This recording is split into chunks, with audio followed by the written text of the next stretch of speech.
போதும் பிள்ளைக்கரசு, கை வலி எடுக்கப் போகிறது. நீயும் சற்று கைக்கு ஓய்வு கொடு சொட்டை நம்பி.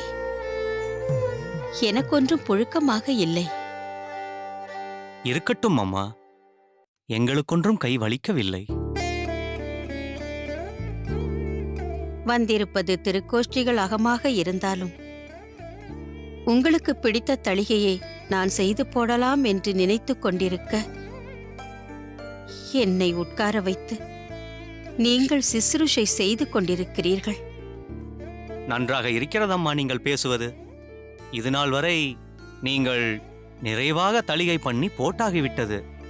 எங்களுக்கென்று பார்த்து பார்த்து ஒவ்வொரு காரியமும் நீங்கள் செய்தாகிவிட்டது. இனி நாங்கள்தான் உங்களுக்கு வேண்டிய அத்தனை உபகாரங்களையும் செய்ய வேண்டிய காலம். இந்த உற்சாகமான சிசுருஷைகளை செய்வதிலிருந்து தயவு செய்து எங்களை தடுக்க வேண்டாம். அண்ணா சொல்வது மிகவும் சரி. இப்போது உங்களுக்கு செய்யும் ஒவ்வொரு காரியங்களையும் மிகவும் பாக்கியமாக கருதுகிறோம் நாங்கள். தாயே, இந்த கால்கள் எத்தனை நாட்கள் எங்களுக்காக ஓடி ஓடி உழைத்திருக்கின்றன. களைத்து துவண்டு போயிருக்கின்றன. நாங்கள் இப்பொழுது செய்யும் சேவை அதற்கெல்லாம் சிறிதும் ஈடாகாது. பெரியோர்களுக்கு இது போன்ற சிறு சிறு சேவைகளை செய்வது மனதிற்கும் சற்று திருப்தியாக இருக்கிறது. என்ன பிள்ளைக்கரசு, ஏதோ பெரியவர்களுக்கு சேவை உபகாரம் என்றெல்லாம் என் காதில் விழுந்தது. நான் உனக்கு பெரிய அண்ணன் தானே. நீ என்ன உபகாரங்களை இந்த பெரிய அண்ணனுக்கு செய்தாய்? என்னையும் வெகு நாட்களுக்கு பிறகுதானே சந்தித்தாய். எனக்கு இந்த சேவையெல்லாம் நீ செய்யவே இல்லையே. விளையாட்டுக்குத்தான் சொன்னேன், கலக்கமடைய வேண்டாம். பெரியவர்களுக்கு என்று ஏன் சொல்கிறாய்? தன் தாய்க்கு சிசுருஷை செய்வதில் எங்களுக்கு அலாதி பிரியம் என்று உடைத்துச் சொல். பாதகமில்லை. அண்ணா, உங்களை நாங்கள் தாய்க்கு அடுத்த ஸ்தானத்தில் வைத்திருக்கிறோம். அம்புஜம் மண்ணியையும் வேதநாயகி மண்ணியையும் அவ்வாறே பார்க்கிறோம். இந்த மண்ணியும் அந்த மண்ணியும் எங்களுக்கு தாய் போன்றவர்களே. அந்த பாவனை எங்களுக்கு எப்போதும் உண்டு. உங்களை அப்பாவிற்கு அடுத்த நிலையில் எங்களால் எண்ண முடியவில்லை. காரணம், நமது தகப்பனார் ஆச்சாரியர் ஸ்தானத்தில் இருக்கிறார். எனவே உங்களை ஆச்சாரியரின் ஒப்பற்ற சிஷ்யராகவும் எங்களுக்கு ஒரு சிறந்த குருவாகவும் உங்களை பார்க்கிறோம்.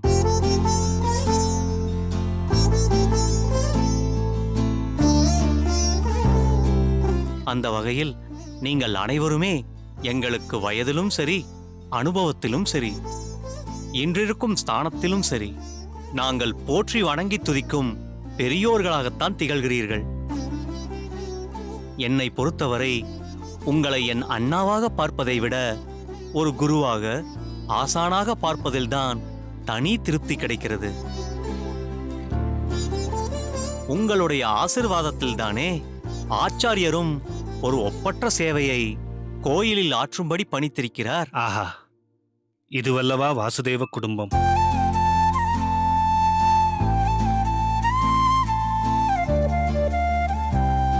இதைத்தான் ஆச்சாரியரும் சிலாகித்துக் கொண்டிருக்கிறார்.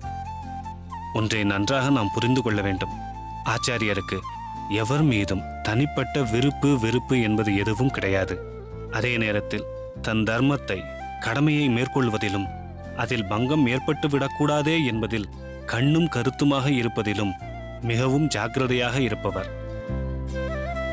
யாரையுமே வெறுத்து ஒதுக்குபவர் அல்ல நமது ஆச்சாரியர். தன்னை தாழ்த்திக் கொண்டு உயர்ந்த தர்மத்தை ஊக்கமாக கடைபிடிப்பவர். அவரை போன்ற ஒரு ஒப்பற்ற ஆச்சாரியரை பார்ப்பது என்பது அரிது. உங்களுக்கெல்லாம் ஒன்று தெரியுமா? அரையருடன் மற்றும் சில பேருடன் இருக்கும்போது பெருமையோடு சில வார்த்தைகளை சொல்லி இருக்கிறார் நமது ஆச்சாரியர். அது என்னவென்றால், இந்த சந்நியாச ஆசிரமத்தை ஏற்பதற்கு முன் தான் கிரகஸ்தாசிரமத்தில் இருக்கும்போது ஏற்பட்ட இரத்த பந்தங்களான 4 புதல்வர்களும் சம்பிரதாய சிந்தனையோடும் அதற்காக உழைக்கும் மனோபாவத்துடனும் இருப்பது மிகவும் மகிழ்ச்சிக்குரிய விஷயம்தான். அவ்வகையில் இப்போது தான் ஆச்சாரியராக வீற்றிருக்கும் நிலையில் எந்த அபவாதமும் வராத வகையில் அரங்கன் தன்னை காத்து ரட்சிக்கிறான் என்று சிலாகித்து குறிப்பிட்டாராம். ஆனால் அடியேன் ஒன்று சொல்வேன். அவருடைய இப்போதைய பெருமையெல்லாம் யாருக்கு போய் சேர்கிறது என்றால், இதோ இங்கு வீற்றிருக்கிறாரே இந்த தாய்க்குத்தான்.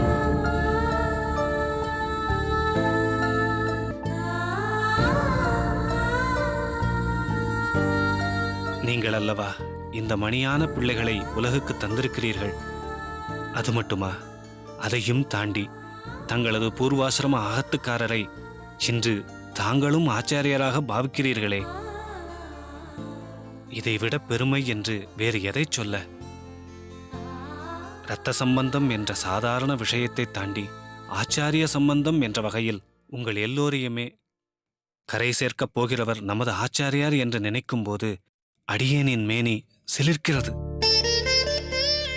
மிகவும் ஆழ்ந்த ஒரு கருத்தை சொன்னீர்கள் சுவாமி. பிரகடனப்படுத்தாத, எழுதப்படாத சாசனமாக இவர்கள் எல்லோருக்கும் ஓர் அனுகிரகத்தை நம் ஆச்சாரியர் செய்திருக்கிறார்.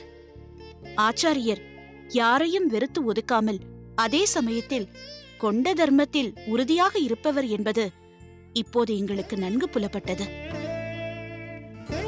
இதையெல்லாம் கேட்கும்போது மனதிற்கு மிகவும் இதமாக இருக்கிறது. திருக்கோஷ்டி நம்பி, உனக்குத்தான் நான் நித்தமும் நன்றி சொல்ல வேண்டும். இதோ இந்த மேகவல்லியாகட்டும், ஏன் உன் மாமனார் மாமியார் எல்லோருமே எப்படிப்பட்ட அன்பையும் ஆதரவையும் என்னிடம் காட்டி வருகிறீர்கள். அதற்கெல்லாம் நான் என்ன கைமாறு செய்யப் போகிறேன்? தாயே, தாங்கள் தேவையில்லாமல் தங்கள் மனதை அலட்டிக் கொள்கிறீர்கள். கைமாறு என்றெல்லாம் ஏன் வெளிமனிதர்களைப் போன்று வார்த்தைகளை பிரயோகிக்கிறீர்கள்? அடியேனும் தங்களது புத்திரன் மாதிரிதான் என்று சொன்னது வெறும் வாய் வார்த்தை அல்ல, உள்ளத்திலிருந்து வந்த ஆத்மார்த்தமான வார்த்தைகள்தான். அதன்படி மூத்த பிள்ளையின் இல்லத்தில் தாங்கள் இப்போது இருக்கிறீர்கள். ஏதோ அடியேனால் இயன்ற சிசுருஷைகளை உங்களுக்கு செய்து கொண்டிருக்கிறேன், அவ்வளவுதான். மற்றபடி பெரிய உபகாரங்கள் எதையும் அடியேன் உங்களுக்கு செய்துவிடவில்லை. அப்படி நினைத்தாயானால் எனக்கு ஒரு உபகாரம் செய்ய வேண்டும். நீ ஆச்சாரியரின் ஒப்பற்ற சீடன். அவரிடம் உள்ள கண்டிப்பையும் சாஸ்திர சம்பிரதாயங்களில் தனி ஊக்கமும் கொண்டுள்ள நீ இந்த 2 பிள்ளைகள், பிள்ளைக்கரசு மற்றும் சொட்டை நம்பியை ஆதரவோடு கவனித்துக் கொள்ள வேண்டும். முக்கியமாக சொட்டை நம்பி அதிக விவரம் தெரியாதவன். அவனுக்கு எல்லா விதத்திலும் ஒரு ஆசானாக இருந்து அவனுக்கு சாஸ்திர நெளிவு சுழிவுகளை திறம்பட போதிக்க வேண்டும். மற்ற மூவரையும் விட சொட்டை நம்பியை பிரதானமாக நீ வழிநடத்திச் செல்ல வேண்டும் என்பதுதான் இந்த வயதான தாயின் விருப்பம். அவனுக்கு படிப்பும் வேண்டும், படிப்பினையும் வேண்டும். அதன்படி அவனுக்கு உன்னால் சம்பிரதாய அறிவு ஊட்டப்படுவதுதான் பொருத்தமாக இருக்கும். என்ன, என் விருப்பத்தை நிறைவேற்றுவாயா? அவசியம் தாயே, அவசியம் நிறைவேற்றுவேன். ஆனால் அடியேன் சொல்லித்தான் பல விஷயங்களை இந்த பிள்ளைகள், பிள்ளைக்கரசு ஆகட்டும் சொட்டை நம்பியாகட்டும், தெரிந்து கொள்ள வேண்டும் என்ற நிலையில் இல்லை. காரணம், இவர்களது சமயோஜிதமான நடத்தையால் எப்போதும் எல்லோரிடமும் முகம் சுளிக்கும் அணியரங்கரையே தங்கள் வசப்படுத்தி இருக்கிறார்களே. அது எவ்வளவு பெரிய விஷயம்! அதை எண்ணி நாங்கள் அனைவருமே இப்போது வியந்து போயிருக்கிறோம். ஆனால் பிள்ளைகளே, எக்காரணத்தை கொண்டும் அணியரங்கரின் அடியொற்றி ஆகிவிடாதீர்கள்.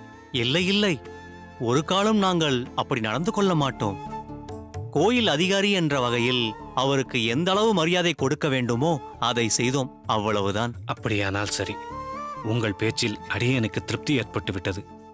பாருங்கள், தங்களின் சமர்த்தான பிள்ளைகளே, அவர்களின் பேச்சை கேட்டீர்களா? இவர்களுக்கு அடியேன் உபதேசிக்க என்ன இருக்கிறது? எவ்வளவோ இருக்கிறது. எதையாவது காரணம் காட்டி அவர்களுக்கு அளிக்க வேண்டிய ஹீதோபதேசங்களை தவிர்த்துவிட வேண்டாம் திருக்கோஷ்டி நம்பி. இல்லை தாயே, ஒரு பேச்சுக்கு சொன்னேன். நிச்சயம் அடியேனால் இயன்றவரை இவர்களுக்கு போதிக்க வேண்டிய சத்விஷயங்களை அவசியம் போதிக்கிறேன். முக்கியமாக தாங்கள் வலியுறுத்தியபடி சொட்டை நம்பியை அடியேனின் அருகிலேயே சில காலம் வைத்துக்கொண்டு சம்பிரதாய விஷயங்களை நன்கு தெரியப்படுத்தி தெளிய வைத்து ஓர் உயர்ந்த ஸ்தானத்தில் வைக்க முயற்சிக்கிறேன். போதுமா? இப்போது தங்களுக்கு திருப்திதானே?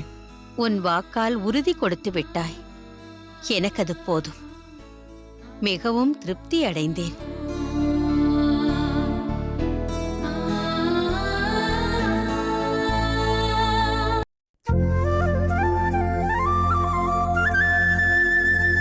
என்ன ஆண்டாள், வெளியே எங்கோ புறப்பட்டுக் கொண்டிருப்பதாக தெரிகிறது? சுவாமி, நீங்கள் இல்லாமல் நான் வெளியே செல்வதென்றால் அது ஒரே ஒரு இடத்திற்கு தான். அது எங்கே என்று உங்களுக்கும் தெரியும். நீங்கள் நல்லபடியாக திரும்பி வந்ததும் ஒரு நாள் தவறாமல் காலை மாலை 2 வேளையும் கோயிலுக்கு வந்து 10 பாசுரங்களை பாடுவதாக வேண்டிக் கொண்டிருக்கிறேன். அடியேன் மீது உனக்கிருக்கும் பக்தி அடியேனை நெகிழ வைக்கிறது. சிறிது நேரம் பொறுத்துக்கொள். அடியேனும் உன்னுடன் கோயிலுக்கு வருகிறேன். யசமான்,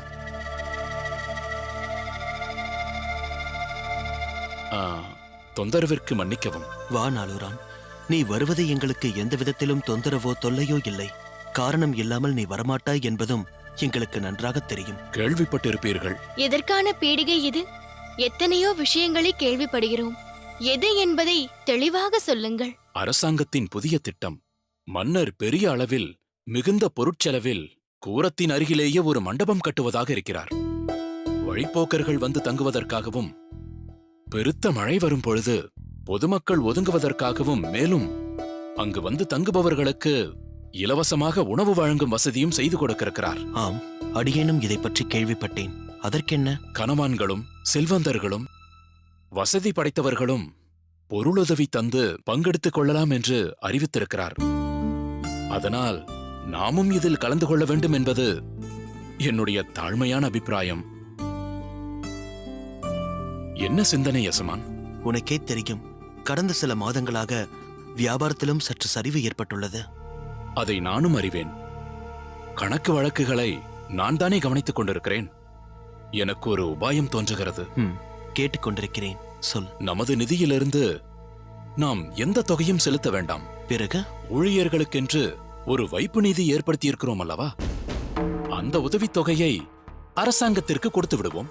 சரி, பண்ணையில் இருப்பவர்களுக்கு உதவித்தொகை தேவைப்பட்டால்? அவர்கள் தேவையை அவர்கள்தான் பார்த்துக் கொள்ள வேண்டும் சுவாமி.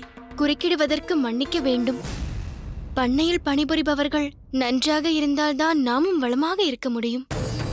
அந்த சிந்தனையில்தான் மாதம் ஒரு குறிப்பிட்ட தொகையை அவர்கள் ஊதியத்திலிருந்து பிடித்து சம பங்கை நம் சார்பாக சேர்த்து அவர்களுக்கு உதவ வேண்டும் என்று தீர்மானித்தோம். அதில் கை வைப்பது சரியில்லை என்பது என் கருத்து. நீ கூறுவது முற்றிலும் சரி. உன்னுடைய ஆலோசனையில் அடியேனுக்கு உடன்பாடில்லை. எஜமான், பண்ணையின் நலனை கருதிதான் இந்த உபாயத்தை நான் சொல்கிறேன்.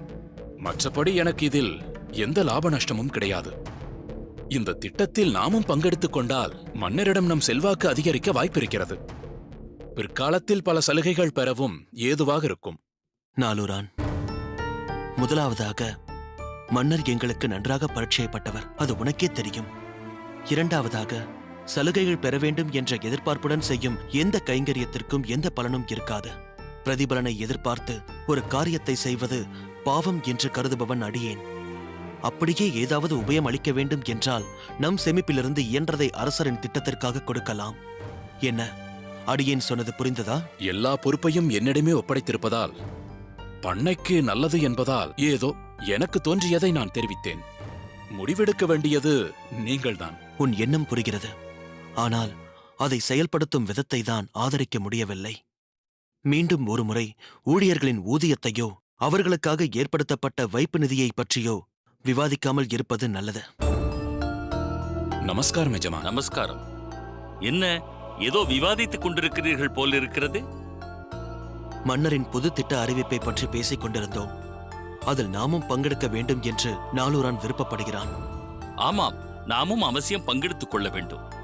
மன்னர் நமக்கும் வேண்டப்பட்டவர்தானே. ஆனால் அதை செயல்படுத்துவதில்தான் சிறு அபிப்பிராய பேதம் ஏற்பட்டுள்ளது. நாளூரான் ஊழியர்களின் வைப்பு நிதியிலிருந்து மன்னரின் திட்டத்திற்கு தொகையை கொடுக்கலாம் என்கிறான்.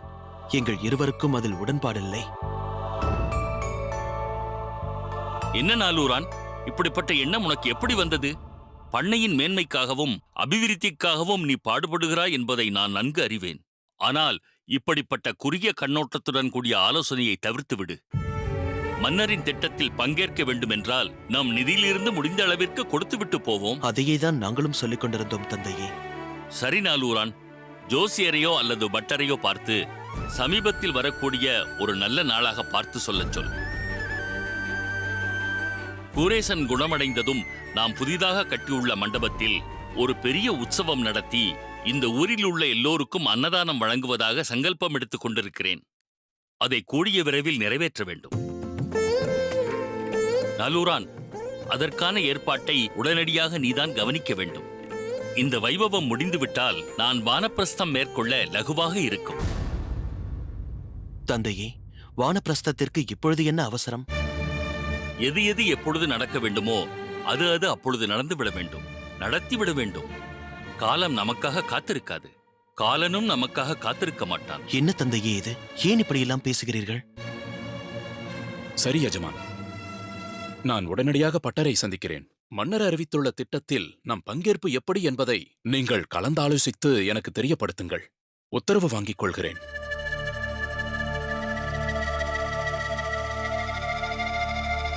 சுறுசுறுப்பாக இயங்குகிறான், ஆனால் சிந்தனைதான் சற்று உக்கிரமாக இருக்கிறது.